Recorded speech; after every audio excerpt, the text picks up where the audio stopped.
hoy, día hábil a esta hora, en este encuentro. Ustedes recordarán que Danilo la semana pasada hizo un recorrido extenso, meticuloso, sobre estos distintos engendros que la literatura, la leyenda, la novelística y el cine más recientemente se han ocupado, vinculados a criaturas que el humano ha desarrollado. Ese recorrido es muy importante que lo tengan en cuenta para ver la absoluta diferencia que hay con el Frankenstein escrito por Mary Shelley. En el recorrido de la semana pasada, ustedes advirtieron seres humanos intentando de la materia inerte generar vida. El golem, por ejemplo. Este no es el plan que aparece en la novela de Mary Shelley. Víctor Frankenstein busca algo que ni antes ni después ha aparecido en la novelística. Frankenstein no pretende de la materia inerte hacer vida. Su inquietud es mucho mayor. La pretensión es que de un conjunto de cadáveres, o sea, de un conjunto de seres humanos que alguna vez tuvieron vida y que ya han desencarnado, de eso que fue materia orgánica y ahora es inerte, de eso volver a ser materia orgánica. Este es un pequeño detalle que en general no se ha subrayado lo suficiente. No es el único detalle que hace, ya lo vamos a ver hoy, que hace tan original a esta novela. Pero allí hay un punto que diferencia con todo el recorrido anterior. Lo que alguna vez fue humano y tuvo vida y ha pasado a ser materia inerte, un conjunto de cadáveres, va a ser reunido por este médico a los efectos de crear vida nuevamente. Si bien la novela en su título original es así lo que hizo Mary Shelley, vamos a ver también si lo quiso Frankenstein o el Prometeo moderno, lo cierto es que Frankenstein no es alguien que haya pactado con ninguna fuerza oscura, ninguna cosa demoníaca para de un cadáver traer la vida. Lo que está haciendo es otra cosa. Lo que está haciendo es, a través de un conjunto de trabajos de tecnología médica, científica, conseguir traer a la vida lo que alguna vez tuvo vida y después está muerto. Deslizo acá un detalle interesante. Esto tiene más parecido con la idea de la resurrección de los muertos del cristianismo que con cualquier otro mito o leyenda anterior. Porque se trata de devolver a la vida humana a algo que antes tuvo vida humana. Antes de seguir, quiero hacer unas diferencias muy importantes. Y antes de hacer las diferencias importantes, quiero comentarles algo. Por favor, cuando tengan una pregunta, una duda, levanten la mano, interrumpo y contesto, porque pongo el piloto automático y puedo seguir hablando la hora y media entera. Es tanto lo que hay acá para decir. Y por ahí amplifico con algo que les interesa más otra cosa, así que ustedes me interrumpen y lo hacemos más dinámico el asunto. Pero quería decirles que en general uno se siente atraído por Frankenstein, no por la novela. Tengo mis dudas cuánta gente que se siente atraída por el tema de Frankenstein ha leído realmente la novela, la ha vuelto a releer, ha buscado qué es lo que hay allí. En general, y lo digo por mí mismo, siendo niño, me he sentido atraído no por la novela, sino en mi época por las películas de Frankenstein en blanco y negro. Esas películas tienen algunos agregados que jamás estuvieron en la idea de la autora, de Mary Shelley. Por ejemplo, Víctor Frankenstein en algunas películas aparece como el barón Frankenstein. Es decir, le hemos dado un título nobiliario, lo hemos vestido más fin del siglo XIX y no comienzo del siglo XIX. Bueno, en la novela ese dato no está.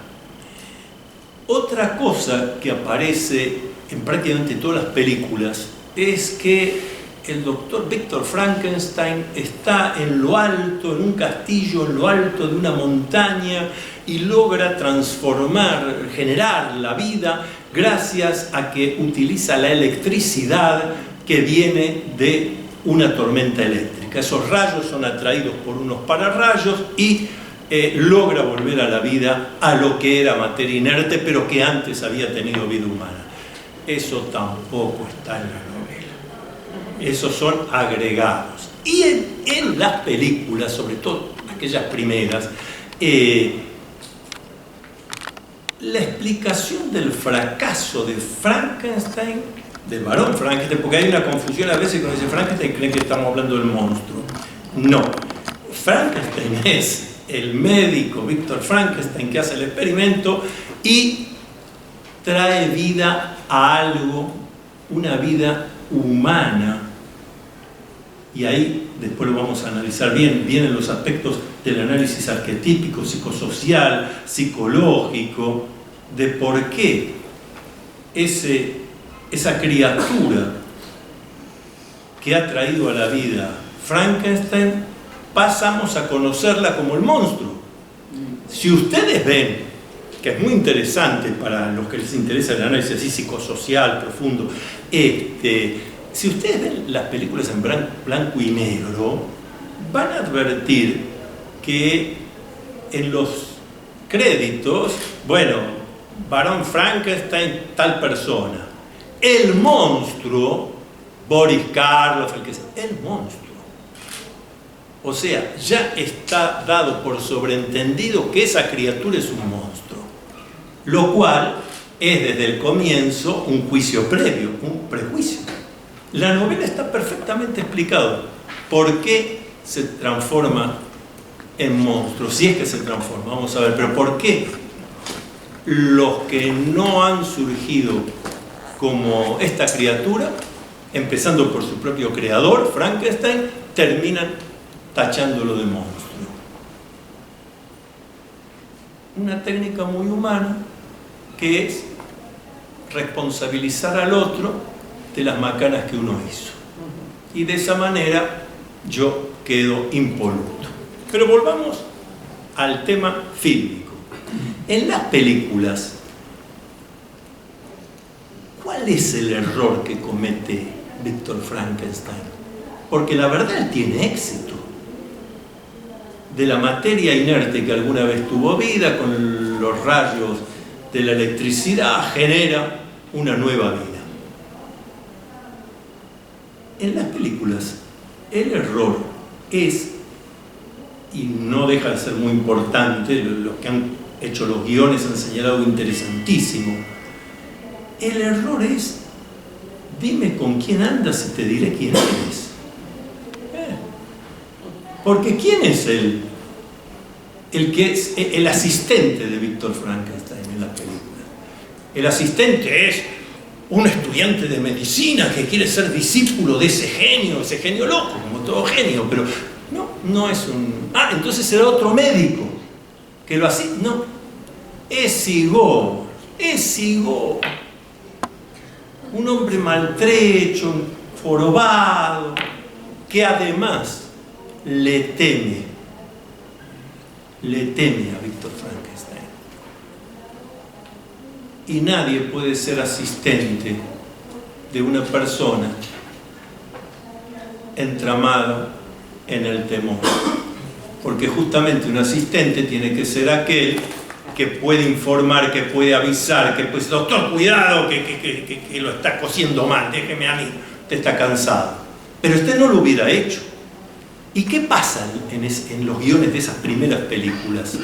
Pasa que cuando ya tiene armado eso a lo cual va a traer a la vida, que está hecho con varios cadáveres, el tronco de este, los brazos de aquel, la cabeza y el cráneo vacío, porque Frankenstein ha elegido el cerebro adecuado para dar esa vida.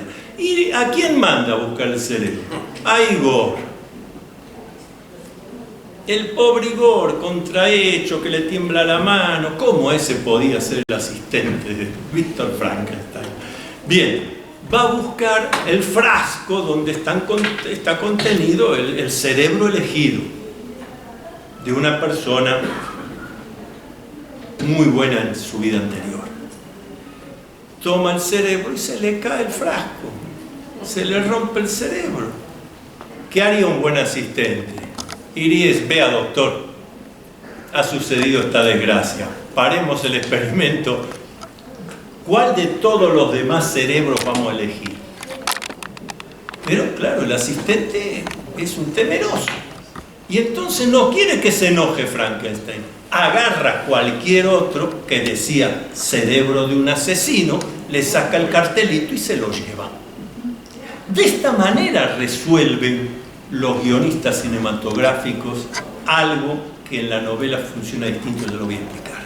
Y es que entonces Víctor Frankenstein tiene éxito en traer a la vida a una criatura humana, piensa, siente, tiene alma, tiene espíritu, todo eso lo señala muy bien en su novela Mary Shelley. En ese sentido, es una novela que, a diferencia de lo que sucede con la ciencia de este siglo XXI, mantiene el trasfondo del alma inmortal, de lo espiritual, es decir, a diferencia de lo que sucede en este siglo XXI, no limita la condición humana a un conjunto de reacciones físico-químicas. En la novela, y en las películas aparece también las que estoy señalando, esta criatura siente, sufre, necesita de amor, necesita superar la soledad. Tanto en las películas, hay una que se llama La novia de Frankenstein, como en la novela, la criatura se sienta con su creador, con Frankenstein, que ya les voy anunciando, simboliza el pusilánime, el cobarde, ya lo vamos a ver en los hechos concretos. Ahí Mary Shelley hace una pintura maravillosa de un nuevo paradigma de científico que va a aparecer hacia el siglo XIX y el XX, diferente al anterior. Nosotros podemos recordar los científicos que inventaban una vacuna y para poder determinar si servía o no, ni se les ocurría conseguir un voluntario. Primero ellos, y así se murieron unos cuantos. Pero esa es la figura que va desapareciendo del científico comprometido, del científico heroico, diría Jung, que está encarnado por el arquetipo del héroe. Bueno, moriré dejando algo. Ese no es Víctor Frankenstein de la novela, ¿no? Ya entré en la novela. El Víctor Frankenstein de la novela es un señor, hijo de una familia de medio pelo, diríamos hoy, que con mucho esfuerzo consigue ir a estudiar a una universidad importante, consigue los elementos necesarios para hacer el experimento este. En la novela no se explica demasiado cómo es que logra crear esta criatura, porque en realidad el personaje importante de la novela no es ni Frankenstein ni la criatura, es la descripción de una época, pero con una claridad tal que yo prefiero, obviamente ustedes ya saben cómo es esto, uno subraya todo y a veces no encuentra acá. Por ejemplo, Me resulta interesantísimo un personaje que en las películas aparece solo en una película de las últimas, esa que comienza, como comienza la novela, con una embarcación que está atrapada en el Ártico y por ahí lo ven correr a la criatura en un trineo y atrás a Víctor Frankenstein. Este personaje, el capitán del barco, es en realidad el personaje más interesante, más subyugante, con el que comienza la novela y termina la novela. Vean lo que dice en una carta, se supone que, porque después vamos a hablar también de la presencia de lo femenino acá, cómo aparece. Y el capitán del barco, con el que comienza la novela, escribe cartas a una mujer que seguramente está en Inglaterra. Cartas que ni siquiera se sabe si van a llegar, porque es obvio que si este hombre está embarcado rumbo al Ártico, está escribiendo en su propio barco y difícilmente hubiera un servicio de correo que fuera de barco en barco. Pero está escribiendo, está dejando una historia. Y escribe esto.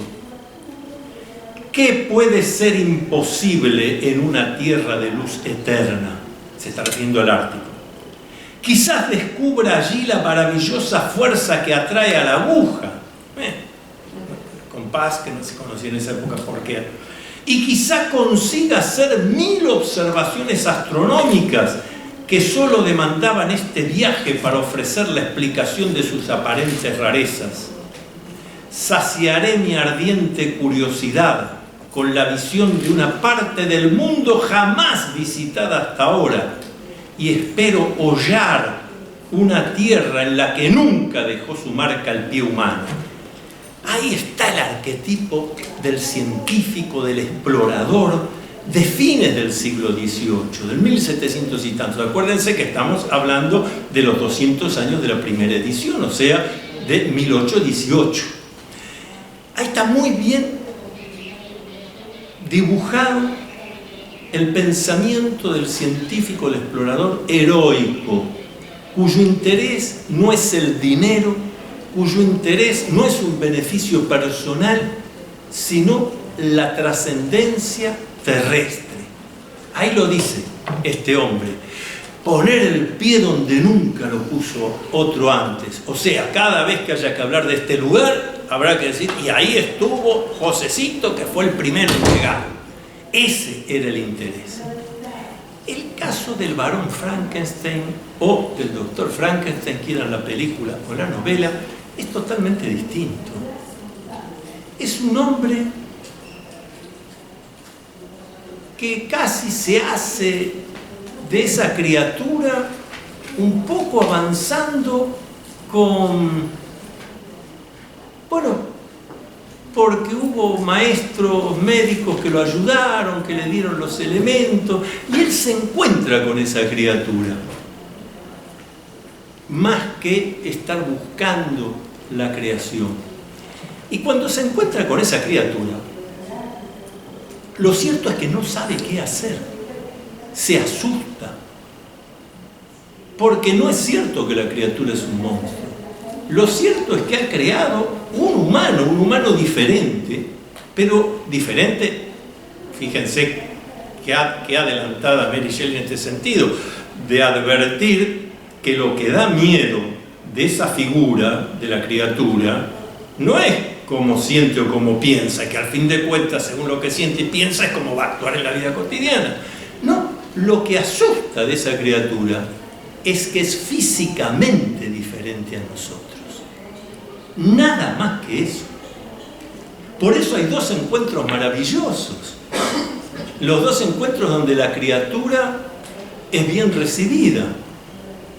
A la vera de un arroyo, de un lago, se encuentra con un chico que está jugando. Y el chico no tiene problemas en jugar con ese sujeto raro. Y después hay otro que lo recibe, lo hace pasar. le pregunta, ¿tienes frío? ¿Tienes hambre? Lo trata como un igual. Es un ciego. Es un ciego de la vista, no un ciego mítico. Esos dos, como no están atendiendo a la morfología, a la diferencia física, entienden que es alguien que habla como ellos, y tiene sentimientos, tiene frío, quiere jugar con el chico. Pero Víctor Frankenstein no puede esto. Víctor Frankenstein no puede aceptar que ha tenido éxito, que ahí no está Igor, que es el cerebro normal, como podría ser de cualquiera de nosotros, no es de un asesino. Hay unos diálogos que merecen leerse y repasarse. Uno de los diálogos entre la criatura y Víctor Frankenstein es donde la criatura le dice: yo no soy un monstruo, me tengo que comportar como un monstruo, porque empezando por ti, que eres mi padre, mi creador, me odias y estás buscando eliminarme, destruirme a mí, tú que eres mi creador, y tú que has hecho que los demás crean que soy un monstruo, y por eso tengo que defenderme, y por eso tengo que odiar. ¿Conocen ustedes algún vegetal que odie? ¿Algún animal que odie? Es un humano el que le está hablando. Ha tenido un éxito bárbaro Frankenstein, pero no se puede hacer cargo de eso, porque su conducta no es, su personalidad, su perfil psíquico no es el de el explorador de los mares, por ejemplo, el capitán del barco. No, él ahora no sabe qué hacer con esto. La conducta de Frankenstein en toda la novela, al final inclusive, pidiéndole, al final, se presenta ante un juzgado para pedir ayuda y demás, y el mismo juez le dice: pero mire todo lo que ha hecho usted. Pero me interesó eso que al final va al juez, porque el juez simboliza al padre, el que aplica la ley. Entonces, este es Víctor Frankenstein. Desde la perspectiva junguiana, miren, si ustedes se preguntan qué es una persona atrapada por lo que Jung llamó el arquetipo del puer eternus, el arquetipo del niño eterno, entonces no importa que tenga 30, 50, 60, 70 años, sigue actuando como un niño, yendo a pedir a ver que otro me resuelva, que otro me ayude, y no tengo límites en destruir cualquier cosa con tal de salvarme yo. Ese es Víctor Frankenstein. Y lo pone la autora bien en paralelo, en oposición con respecto al capitán del barco, al amigo de Víctor con el que van a estudiar. El Víctor mismo le dice: bueno, al amigo, vos tenés estas cualidades, estas cosas, yo no tengo. Es un cobarde, es un pusilánime. Por eso está sufriendo todo el tiempo. Llega a situaciones terribles, porque como estamos diciendo, la criatura está enojada, lo odia, lo quiere hacer sufrir, y de hecho lo hace sufrir de las maneras más terribles. Él no logra defenderse de eso. Y entonces en determinado lugar, la criatura mata a alguien, que mata a varios, pero mata a alguien. Y él está allí y sabe que ha sido, no es que esté en el momento, pero se da cuenta que eso lo ha hecho su criatura. Pero la justicia del lugar acusa a Julieta, una chica joven, porque hay algunas pruebas y la chica es inocente. Y Víctor conoce que es inocente y la va a visitar a la cárcel. Y yo sé que, bueno, ¿qué pasaría entonces? ¿Qué se imaginan ustedes que haría un caballero? Y sobre todo, fin del siglo XIX, del XVIII, comienzo del XIX, ¿qué hace un caballero? Se presenta ante el juez y le dice: vea, yo soy tal, esto pasó así, así. Eso haría un caballero. Eso haría el capitán del barco. lo que hace Víctor es ir a visitarle y decir, sí, la verdad que yo sé que vos no sos, bueno, vamos a ver qué hago. Y está viendo qué hace todavía. Pero a ella la ahorcaron. Es un pusilánime, es un cobarde. Y por eso digo, acá señala la riqueza de esta novela en esto, vuelve a insistir en lo humano. Aquí vuelve a señalar, o señala concretamente, con distintos pasos, Mary Shelley vuelve a señalar el hecho de que acaba de surgir, acaba de aparecer, ella por las relaciones que tenía, debe haber conocido otros investigadores, científicos, y ha notado que aparecía este nuevo tipo de científico, que ya no es el científico comprometido con su experimento, dispuesto a llevar las cosas hasta las últimas consecuencias. Para que ustedes tengan noción de lo delicado de esto, en aquella época, por supuesto no voy a recordar ahora el nombre y apellido, pero 20 años antes, 25 años antes de la publicación de la novela, un astrónomo inglés conoce por las efemérides, estoy hablando de 1790, conoce por las efemérides que se va a dar un eclipse de luna muy particular, en pleno invierno. Y el astrónomo está en cama porque tiene una pulmonía terrible. Y los médicos de aquella época le han ordenado taparse hasta la cabeza, estar ahí, porque si no corría riesgo su vida. Pero el astrónomo dice, pero esta madrugada se da el eclipse y yo tengo que ver por el telescopio ese eclipse, no el telescopio de Monte Palomar, el telescopio que había en esa época, que cada astrónomo tenía su telescopio, lo sacaba de su casa, lo ponía en el jardín y miraba. Y este hombre hace eso, arropado hace eso, y lleva adelante, hace todas sus anotaciones. Los historiadores de que es un astrónomo muy famoso de aquella época, dejó tanto material, dicen, hizo hasta la última anotación del eclipse. Y un rato después, junto a su telescopio y sentado en el sillón, estaba muerto. Ese era el concepto de científico en aquella época. Yo me muero, yo solo no valgo nada. Yo me muero, pero dejo estas anotaciones y la humanidad tiene una información que ¿qué importa si yo me muero? Es el científico, que todavía lo hubo en el siglo XIX y comienzo del XX, pero cada vez menos, por eso quedan en la historia. Lo que está señalando Mary Shelley es que ya aparece el científico que la verdad hasta los experimentos le dan resultado a costa del mismo. Y Frankenstein es un buen ejemplo de eso. La criatura, les decía yo, la criatura tiene dos momentos muy importantes frente a Frankenstein. Hay varios, pero dos muy importantes. Uno de ellos es cuando le dice que se siente solo. Que se siente solo por la diferencia física con los demás y que esto los asusta, él se da cuenta, la criatura.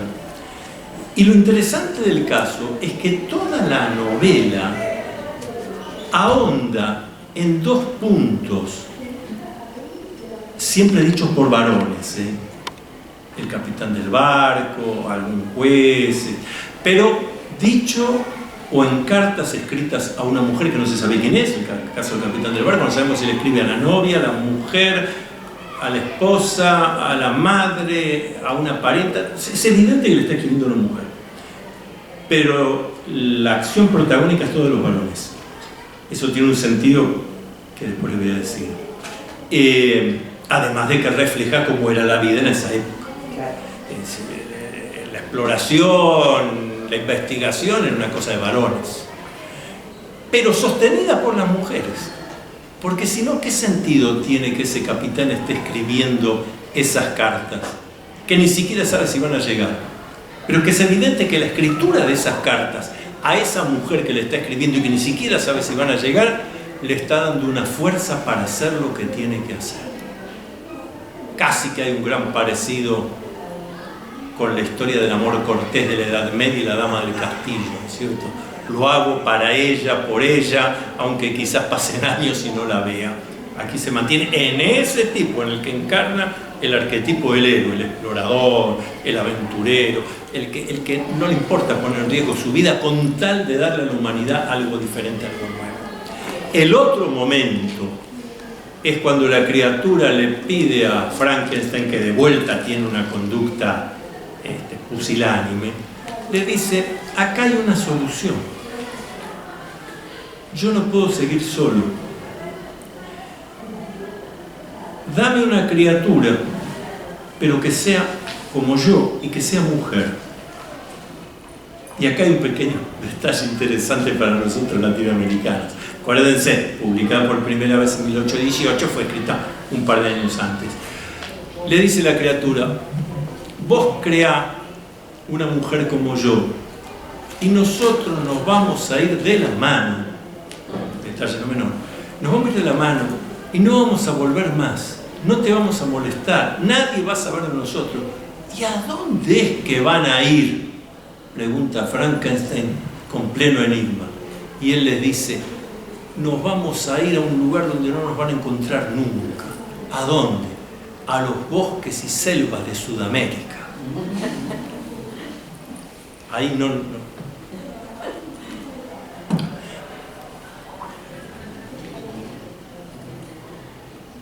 En otra de las cartas, el capitán le escribe a esa persona, desconocida pero femenina, y le dice cuál es la cosa fundamental que necesita un varón,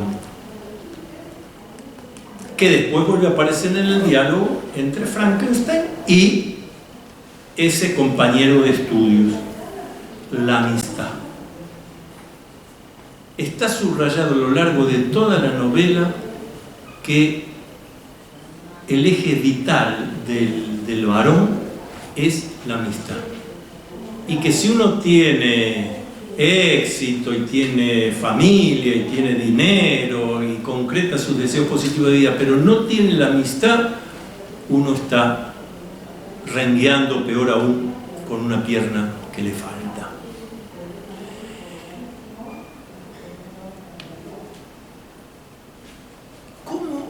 Fue creada esta novela. Esto también merece varios datos. Yo después voy a leer algunos párrafos, pero quiero primero hacer toda la presentación. Ustedes van a escuchar hasta el cansancio que estaban en la casa de Lord Byron, no cualquiera. Estaba el doctor Polidori, estaba el marido de Mary Shelley, o sea, el señor Shelley, que también escribía y sabía de filosofía, estaba Mary Shelley, había otros, y un invierno muy crudo. De manera tal que lo único que se podía hacer era tomarse una copita con el fuego en el hogar, las maderas encendidas, y filosofar. Pero Lord Byron, que habría encarnado muy bien el papel del capitán del barco, Lord Byron propone que esos días, no es esa noche, que queda mejor si decimos que es esa noche, pero todo duró varios días, que ese día cada uno empezara a pensar un cuento, no una novela, un cuento, y que en unos días, cuando estuviera el cuento terminado, pues lo leyeran. Allí Polidori escribe el primer cuento sobre los vampiros. La primera historia de vampiros no es la de Bram Stoker, Drácula, es el cuento de Polidori. Y Mary Shelley escribe unos esbozos de este sujeto médico capaz de traer a la vida lo muerto. A mí me llamó siempre la atención ¿por qué le puso el nombre Frankenstein, ¿no? Víctor Frankenstein. ¿Por qué? ¿Por qué no otro nombre?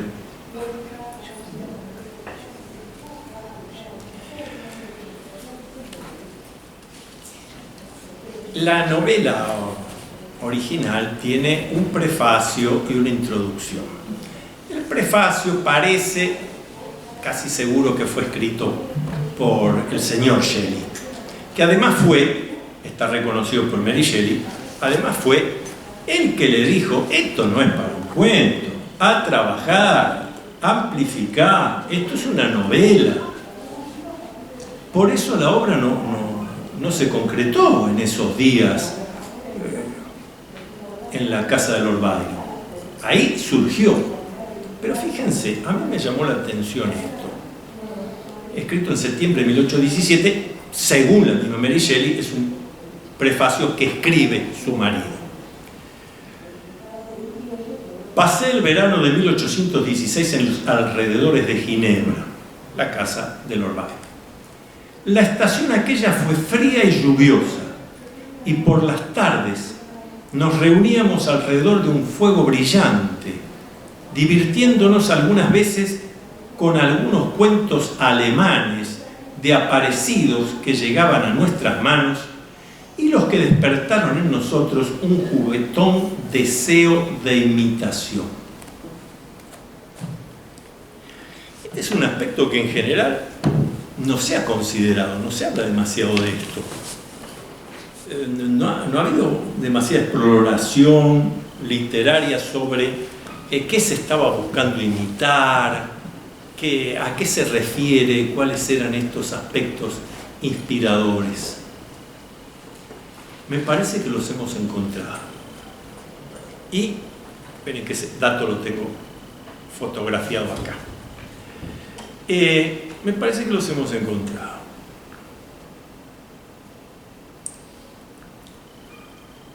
Muy recientemente, por cierto. Y con gentileza de la ayuda de un colega, José Novelo, un logósofo importante argentino, que me acercó el libro 5 miradas sobre lo fantástico en el viejo continente, una edición española de Antonio José Navarro y Antonio Sala y varios más. Y ahí encontré una página, merced a la ayuda de Jorge Novelo, que dice así: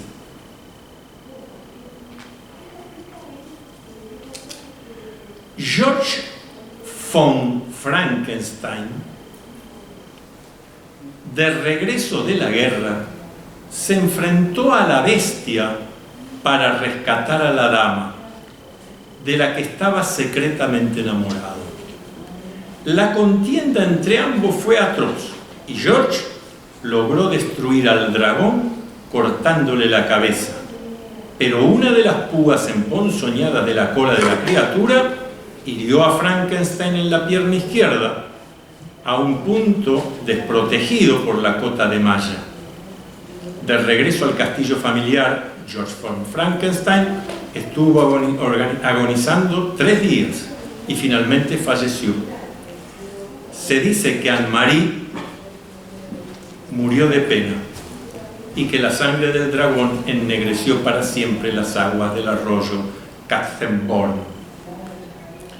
La lucha de George von Frankenstein contra el dragón no es más que la versión germánica a escala local y muy significativamente desprovista de elementos cristianos de la leyenda de San Jorge, la cual tiene una enorme trascendencia dentro de la cultura fantástica europea, de modo que no es extraño hallar por el viejo continente expresiones plásticas inspiradas en esa leyenda, ya desde el siglo XV, del 1400. Bueno, a mí me parece que este es un dato muy importante, porque tenemos la confesión de los autores de que estaban inspirándose en esas leyendas germanas, y curiosamente aparece un apellido Frankenstein,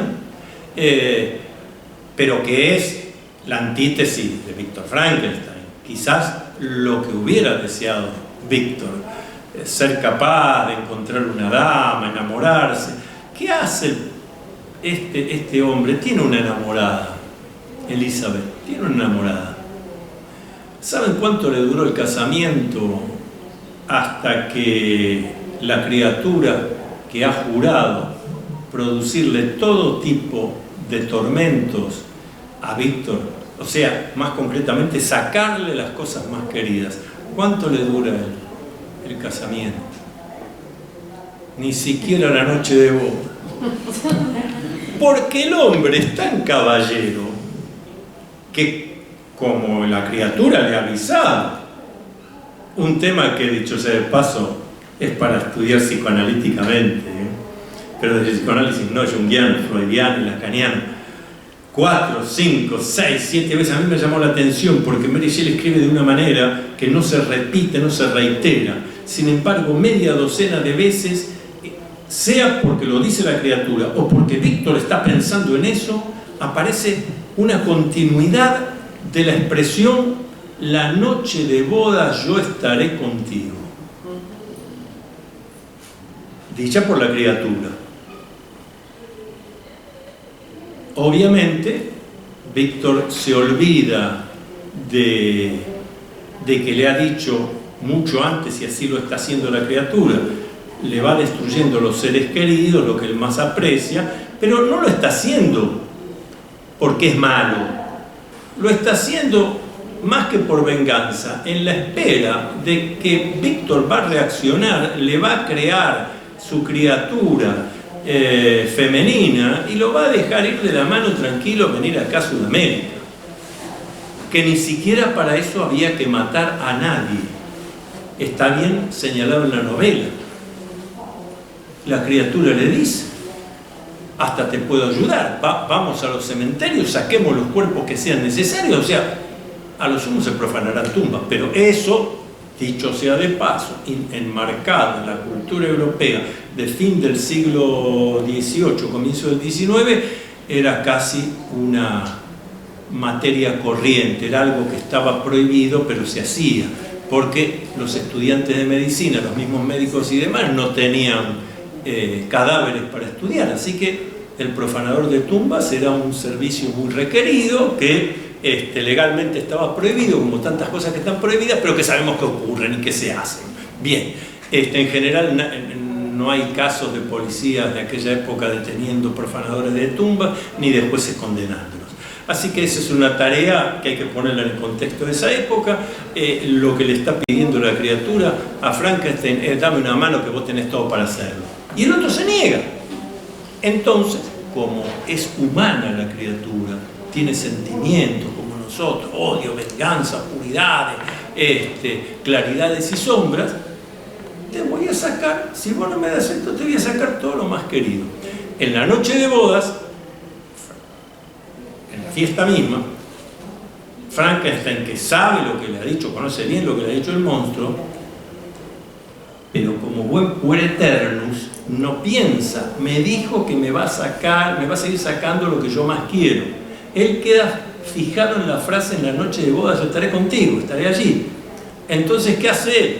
Defenderse, refugiarse.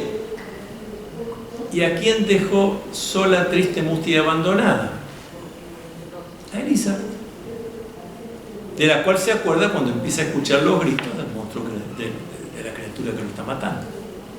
Así que no pudo, esto es muy interesante, esto sí está bien investigado, no en este caso, pero en la psicología junguiana, y hago una pequeña epogé, porque estamos en la Argentina, es un tema que hemos estudiado mucho. Esto mismo que voy a decir ahora, véanlo en la literatura argentina, en el Martín Fierro, en el Don Segundo Sombra, la dificultad que tiene el varón en mantener una mujer a su lado. En el caso de Víctor Frankenstein está clarísimo. No puede hacerse de eso que Jung llamó el arquetipo del ánima, lo femenino, incorporar y entonces integrar una totalidad.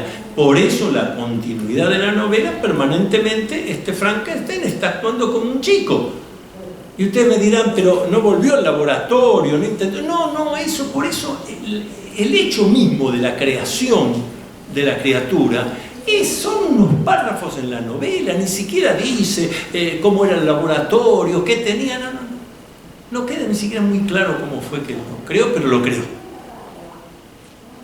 El desarrollo de la novela es: ¿qué le pasa a este hombre?